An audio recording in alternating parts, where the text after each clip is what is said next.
가까이 하는 삶이 우리에게 필요하다라고 말씀을 같이 함께 나눴어요.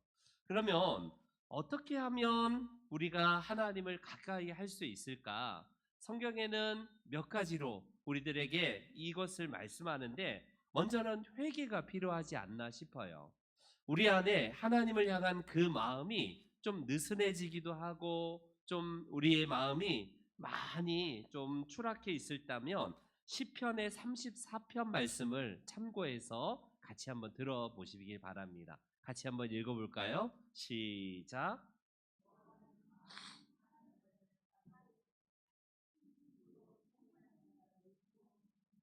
네, 하나님이 가까이 하시는 자는 회개하는 자다라고 그냥 쉽게 말씀드릴 수 있어요.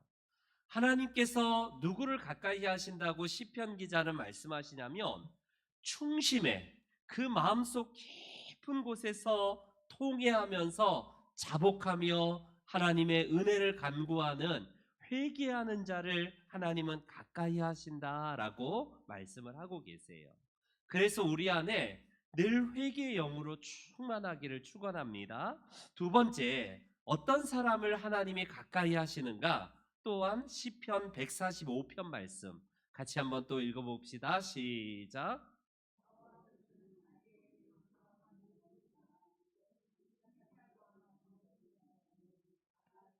네.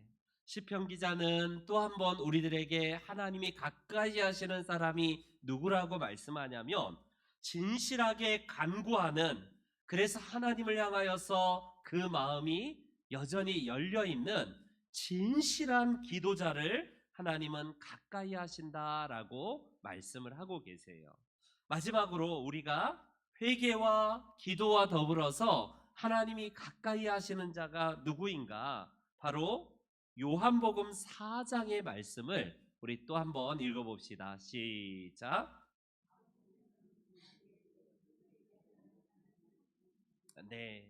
하나님께서 가까이 하시고 찾으시는 그 사람은 바로 예배하는 사람이다라고 예수님께서는 말씀을 하고 계세요. 우리의 예배를 하나님이 기뻐하시기 때문에 그 예배 속에서 하나님을 만나게 되고 그 하나님을 가까이 할 수 있다라는 사실을 우리 복음서는 우리들에게 말씀을 합니다. 이처럼 우리가 회복이 필요할 때에는 하나님과 가까이 하는 비결 중에 바로 첫 번째로 회개와 기도와 예배가 필요한 줄 믿습니다. 그렇기 때문에 게네사 사람처럼요, 우리에게 회복이 필요할 때는 가장 먼저 하나님을 향한 사모함과 더불어서 회개의 영, 그리고 우리가 기도의 영, 그리고 하나님을 예배하는 그 마음이 우리 가운데 충만해야지 된다라는 사실이에요. 믿음의 연조가 길어지면 길어질수록 더 농익은, 하나님께 정말 깊이 사로잡혀 있는 그 사람이 필요한 시대가 아닐까요? 세월이 가면 변질되기가 쉬운 우리의 속성이 있지만, 세월이 가도 여전히 변함없는 상록수와 같은 그 사람이야말로 진정으로 날마다 하나님과 가까이 하는 그 사람인 줄 믿습니다. 그렇기 때문에 회복을 경험하기 위해서는 우리가 하나님을 날마다 가까이 하시는 우리 신명중앙교회 성도님들 되시기를 축원합니다. 마지막으로 오늘 이 게네사라 사람을 통하여서 이 게네사라 사람들이 어떻게 이렇게 회복의 은혜를 경험할 수 있었을까? 그 세 번째는 바로 믿음으로 손을 하나님께 내밀었다라는 사실입니다. 믿음으로 주님께 손을 내밀 때에 그들이 회복의 능력이 임하고 하나님의 은혜를 체험했다라는 사실이에요. 게네사 사람은요, 그 예수님이 오시기 때에 자기들 혼자 나온 게 아니었습니다. 복음서를 보면 이 사람들은 각지로 다니면서 이번에 예수님이 오시니까 우리 같이 가자라고 하면서 병상에 누워있는 침상에서 못 움직이는 사람조차도 삼삼오오 그들을 데리고 들것에 들고 그냥 침상에 누인 채로 예수님을 만나기 위해서 찾아왔다라는 사실을 증언하고 있어요. 특별히 시장 바닥에 자리를 잡아서 예수님이 지나가실 만한 곳이라면 어디에나 그들 가운데에 예수님을 준비하고 있고 맞이하고 있다라는 사실입니다. 여러분, 이들의 행동은 조금 상식적으로 벗어난 행동처럼 보이지 않나요? 아니, 병이 깊으면 의사에게 데려가거나 의사의 진단을 통하여서 그에 맞는 약을 처방받던지, 아니면 수술이 필요하면 수술을 잘 받으면 될 텐데 왜 예수님께 이들은요 나아갔을까요? 이들이 어떻게 주님이 오셨을 때에 반응했는가를 다시 한번 56절을 우리가 한번 다시 한번 볼게요. 56절 한 번 더 읽습니다. 시작.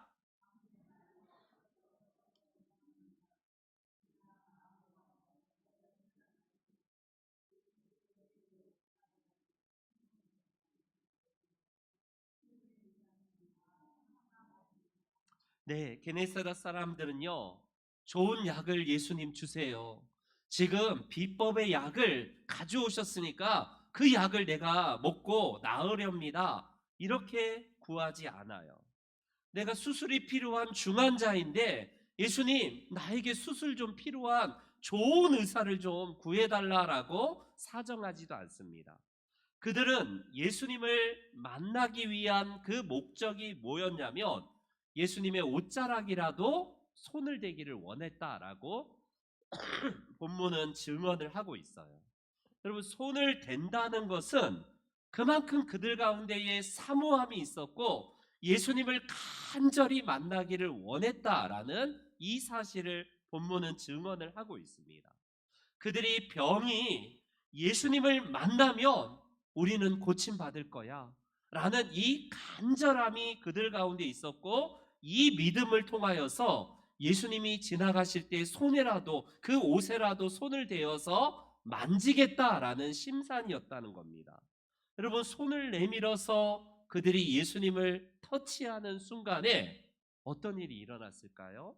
마치 12의 혈루증을 앓는 여인이 예수님의 뒤로 가서 몰래 손을 대었을 때에 그녀가 믿음으로 내가 저분의 옷이라도 만지면 나는 나을 거야 라는 그 믿음이 그녀를 고쳤듯이요, 이 게네사렛 사람들도요 똑같은 믿음이 있었다는 거예요. 12의 혈루증 앓던 여인처럼 믿음으로 예수님 옷가에 손을 대서라도 그들은요 믿음으로 고침을 받겠다라는 마음으로 이렇게 했을 때에 주님께 손을 내미는 자마다 다 고침을 받았다라고 오늘 본문은 말씀을 하고 계십니다. 그렇다면 그 계중에는 손을 대지 않는 사람도 분명히 있었을 거예요. 그러나 어떤 이는 손을 대는 자는 다 성함을 받았다, 얻으니라 라고 말씀하신 것처럼 예수님께 손을 내밀 때에 회복의 역사가 일어났다라고 할 수 있습니다. 그런데 많은 사람들이 인생의 주인 되시는 예수님의 손을 오늘도 붙잡지 않고요, 내가 조금 더 든든한 백이 있다라고 해서 세상 사람들에게 손을 내밀 때가 얼마나 많은지요. 그런 여러 가지 불안하고 초조할 때마다 그런 술에다가 손을 대어서 점점 더 내 불안한 마음을 없애겠다라는 사람이 있습니다. 그래서요, 담배에 손을 대거나 내 고통스러운 이 일을 잊기 위해서 술에다가 손을 대면요, 어떤 일이 일어나요? 잠시 잠깐은 몽롱해지고 기분 좋을지 모르지만 그거는 고침받을 것도 아니고 회복의 은혜가 안 된다는 겁니다. 오늘 이렇게 하룻밤의 쾌락을 위해서 마약에 손을 대고 성에 손을 대고 여러 가지 여타 다른 것에 손을 댈 때마다 결국 그들의 마음이 고침을 받고 회복을 받는 것이 아니라 오히려 무너지게 되지 않습니까? 경제적인 회복을 위해서 오늘도 카지노 도박장에서 손을 대는 사람이 어때요? 완전히 쪽박을 차게 되지 않습니까? 그러나 이런 것들에 손을 대면 될수록 더 수렁에 빠질 뿐 전혀 회복이 있을 수가 없다라는 겁니다. 이런 것들은 우리를 회복하게 하는 게 아니라 오히려 우리를 불행하게 하고 점점 더 나락에 빠뜨리게 한다라는 사실입니다. 그렇기 때문에 우리는요, 그러한 것들로부터 과감히 돌이켜서요, 예수님께 나와 주님께 손을 대는 마음으로 주님께 깊이 나아가는 거예요. 그럴 때마다 우리 주님은 수렁에 있는 우리 한 사람 한 사람을 건져내시고 우리를 고쳐주시고 회복해주시는 놀라운 주님이신 줄 믿습니다. 세상에 여러 가지 약한 것들, 그런 악한 것들, 그런 것들을 손댔다가 주님께 돌아왔던 그런 사람을 소개하고 싶어요. 여러분, 이 사람은 10세 이전부터 완전히 싹수가 노랬습니다. 얼마나 싹수가 노랬냐면 상습적으로 아버지 바지에다가 손을 넣어서 호주머니에서 돈을 털어가는 상습범으로 매일 얻어터졌어요. 10세 이전에. 그리고 그가 14살 됐을 때에 어머니가 돌아가신 날에도 도박에 심취하고 빠져서 결국 어머니의 그 돌아가신 날에도 얼마나 난장판 인생으로 살았는지 몰라요. 16살 때에는요, 각종 그 호텔이나 숙박업소로 전전하다가 결국 도망치고 결국 그 돈도 안 내다가 철창행 신세도 졌습니다. 그가 그런 인생으로 평생 10대를 어둡게 살다가 20살에 그가 드디어 예수님을 만나요. 그는 이전에 예수님을 몰랐을 때에 손을 내밀었던 게 잠시 잠깐 자기에게는 쾌락이고 즐거움인 줄 알았는데 예수님을 만났더니 그런 것들에 손을 대었던 자기 자신이 너무 부끄럽다는 사실을 깨닫고 그는 고아의 아버지로 헌신합니다.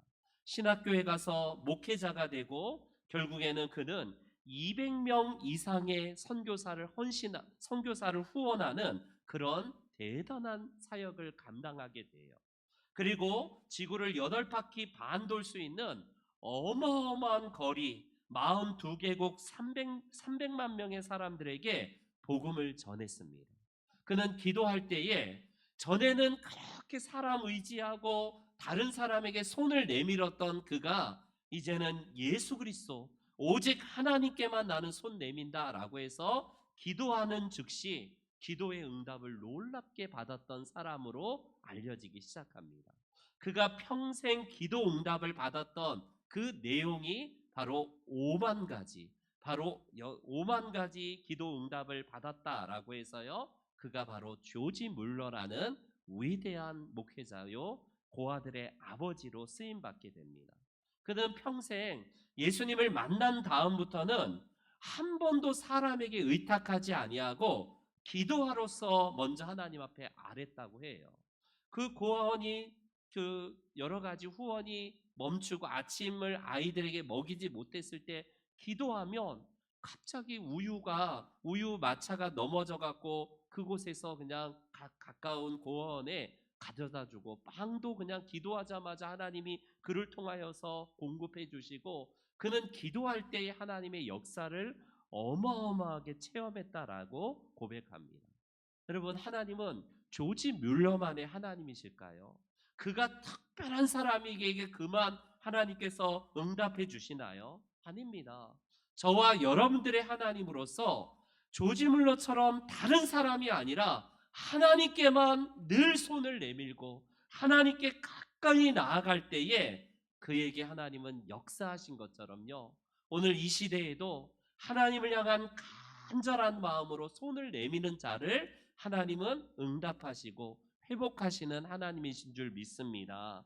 사람에게 손을 내밀면요, 한두 번은 그래 좀 들어줄게 라고 하지만 두 번, 세 번, 네 번 하면 여러분 별로 눈빛이 안 좋아지고 별로 가까이 하지 않습니다. 부담스러워지고 그런 사람과 곁에 가까이 있기를 싫어해요, 사람들은요. 그것도 한두 번이지 똑같은 걸 두 번, 세 번 반복하면요, 사람은 점점 더 멀어져요. 그러나 하나님은 언제 그랬냐는 듯이 두 번이건 세 번이건 10번이건 100번이건 하나님께 손을 내밀 때마다 더 이렇게 뻔뻔하냐, 너 왜 이렇게 맨날 나에게 그러자라고 하나님 한 번도 그러지 않으세요.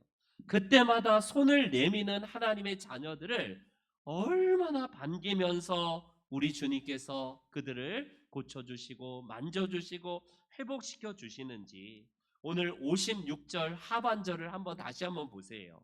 이 말씀을 꼭 기억하시기 바랍니다. 다 같이 시작. 아멘. 주님께 손을 대는 자는 다 성함을 받으리라 말씀하신 것처럼요. 우리 하나님께서 믿음으로 하나님께 손을 내미는 자를 이 밤에 온전히 회복시켜 주시고 만져 주실 줄 믿습니다. 이제 말씀을 결론을 맺을게요. 어느 유치원에서 한 아이가 엄마에게 그림을 들고 뛰어 들어옵니다. 엄마, 나 오늘 선생님한테 칭찬받아서 내 그림이 우리 유치원에서 제일 잘 그렸다고 나에게 칭찬을 해주셨어. 그래? 우리 아들 진짜 그림 잘 그렸나 보다. 한번 보자 라고 했는데 거기에는 아무 그림이 아니라 애들 그림이, 유치원 애들 그림이 그렇잖아요. 뭔 길고 큰 손 하나가 그냥 도화지 전체에 그려져 있는 그런 그림이에요. 이게 무슨 의미니? 라고. 엄마, 이건 바로 하나님의 손이야. 그래? 그런데 하나님의 손이 왜 이렇게 크고 기니? 라고 엄마가 물어봐요. 애가 이렇게 대답합니다. 하나님은 이 세상에 어려운 사람들을 도와야 되니까 손이 클 뿐만 아니라 많은 사람들에게 더 멀리 손을 뻗어서 도와야 되기 때문에 이렇게 손이 길고 큰 거야. 애의 설명을 들으니까 엄마가 너무 짠한 거예요. 그렇지. 하나님이 우리에게 손을 내밀어서 그 크고 긴 팔로 우리를 도우시기 위해서 오늘도 내미시는구나. 이 아들을 통해서, 아이를 통해서 하나님이 나를 깨우치시는구나 라고 그분은 그렇게 간증을 하게 됩니다. 여러분, 그렇습니다. 하나님의 손은 능력의 손이에요. 하나님의 손은 우리들처럼 손이 있는 것은 아니지만 여호와의 손이라는 분명한 표현을 성경에는 해요. 하나님께서 손으로 표현되는 것은 무엇이냐면 우리를 도우시겠다, 우리를 회복시켜 주시고 우리를 능력으로 치료하시고 축복하시고 안아주시고 그런 손을 의미할 때에 여호와의 손, 하나님의 손이라고 지칭하지 않나요? 오늘 이 시대에 회복이 많이 필요해요. 정치인들은 나름대로 이 국가의 경제적인 이 국민의 신뢰를 우리가 회복하겠습니다 라고 나름대로 정치인들은 이런 회복을 요구하고 요청하고 있습니다. 경제 전문가들은 이른 시일 내에 빨리 한국 경제, 세계 경제가 빨리 회복돼야 된다라고 말을 합니다. 군사 전문가나 여러 전문가들은 전쟁이 빨리 끝나서 이 땅에 회복과 평화가 와야지 된다라고 나름대로 그런 회복을 이야기를 해요. 그리고 몸에 질병을 가지고 있는 분들은 내 질병이 빨리 회복돼야 될 텐데, 경제적인 상황과 또 나름대로 사업을 하시다가 어려운 분들은 내가 사업이 빨리 회복돼야 되는데, 여러 인간관계에서 무너져 있고 부부간의 관계가 깨어진 그 가정에서는 부부관계가 빨리 회복돼야 되는데 우리는 여러 회복들이 필요한 시대를 살아가고 있어요. 그러나 그 중에서 진짜 선행돼야 될 진짜의 회복은 무엇입니까? 무엇보다도 이런 많은 회복들이 필요하지만 바로 무너진 우리의 신앙, 우리의 그냥 하나님을 향한 그 마음들이 다 떨어졌던 그 식어진 마음들의 회복이 필요한 시대가 아닐까 싶습니다. 그렇기 때문에 우리의 가정을 회복하고 우리의 교회를 회복하고 이 나라의 경제와 이 나라의 모든 것들이 회복이 필요하지만 우리 그리스도인들이 하나님 앞에 구해야 될 가장 첫 번째가 무엇이냐면 바로 우리의 무너진 신앙이, 우리의 식어진 가슴이 다시 주님 앞에 뜨겁게 타오르면서 회복이 되어야 될 줄 믿습니다. 오늘 이 자리에 회복이 필요한 분들이 많으실 거예요. 나름대로 여러 분야에서 회복이 필요하지만 오늘 게네사렛 사람이 주님 앞에 간절한 마음으로 손을 대는 자마다 고침과 나음을 받으셨듯이 우리 주님을 간절히 만나시는 복된 밤 되시기를 축원합니다. 오늘 본문에 등장하는 이 게네사렛 사람들처럼요. 첫 번째, 그들은 사모했다라는 사실을 꼭 기억하세요. 사모함은 결국에는 능력이에요. 예수님이 오신다는 소식을 듣고 기다리며 사모했던 게네사렛 사람들. 그리고 그들은요, 예수님을 만나기 위해서 가까이 나아갑니다. 그 비록 걷지 못하고 누워있는 병자라 할지라도 다 데리고 예수님 가까이에 그 지나가는 길에 그 병자들을 놓고요. 시장 바닥에 그 좌뒤를 깔고요. 주님을 만나기 위해서 가까이 나아갔다라는 사실입니다. 오늘 우리가 주님께 회개함으로, 기도함으로, 예배함으로 우리 하나님을 가까이 하셔서 우리 주님이 오늘 이 밤에 우리 모두에게 회복의 은혜와 놀라운 은혜를 회복시켜 주시는 귀한 밤 되시기를 주님의 이름으로 축원합니다. 아멘. 우리 다 같이